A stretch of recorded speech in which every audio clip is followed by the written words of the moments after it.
Last summer, I went to the DNC in Chicago. It was my first time at a convention, and I found the whole thing incredibly inspiring. It was just very cool to be among all those people with whom I shared values and this kind of hopeful dream of America. And despite how it all turned out, the entire event really stuck with me. I mean, one of the things I will never forget, other than the roll call, which was completely awesome, was when I was watching speeches one night and the entire row in front of me was filled with young Indigenous Americans. And when our first Native American Secretary of the Interior, Deb Haaland, came on the stage, these kids lost their minds.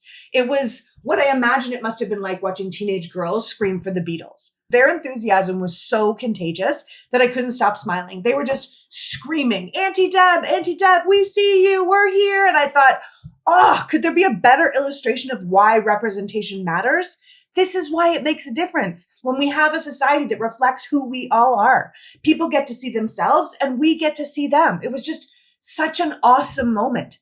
I was very sad when this administration changed hands for a lot of reasons, but also because we were losing leaders like Secretary Haaland, who was of the land by the land, only to be replaced by a man who seemed like he would sell off every last bit of our land for profit. So I was really excited when I found out that Deb Haaland isn't done with leadership and that she's decided as a 35th generation New Mexican to run for governor of New Mexico.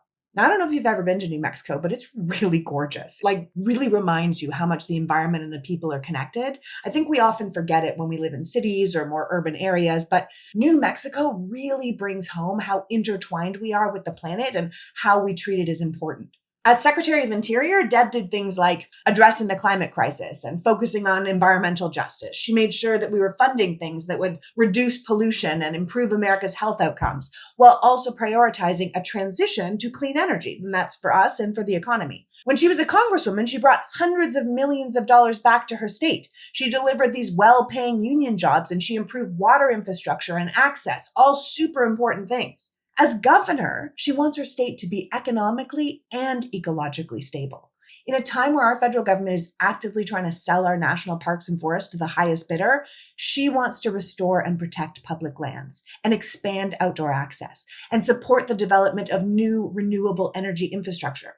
This is someone who really understands the state in which she's running, and she's not doing it for the title or for the power, but for the people. Even with all her credentials, Deb is also just a single mom who knows what it's like to live paycheck to paycheck, who started a small business and then worked her way all the way up to the president's cabinet.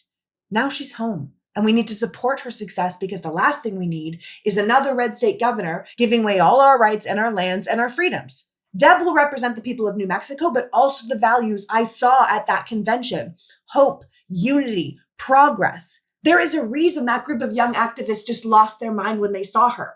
People love her, and when she runs, she wins. Deb Haaland was meant to be governor of New Mexico, so we need to make sure she gets there. So if you have a couple of extra dollars, or if you live in New Mexico and you have a little extra time, click the link attached or in my bio to help Deb out. I understand that 2026 feels like a million years away, but with the Republicans spending money hand over fist to take everything from us, it's so important that we make sure the people who truly want to give back are supported. Deb Haaland is one of the good ones. So help her out if you can.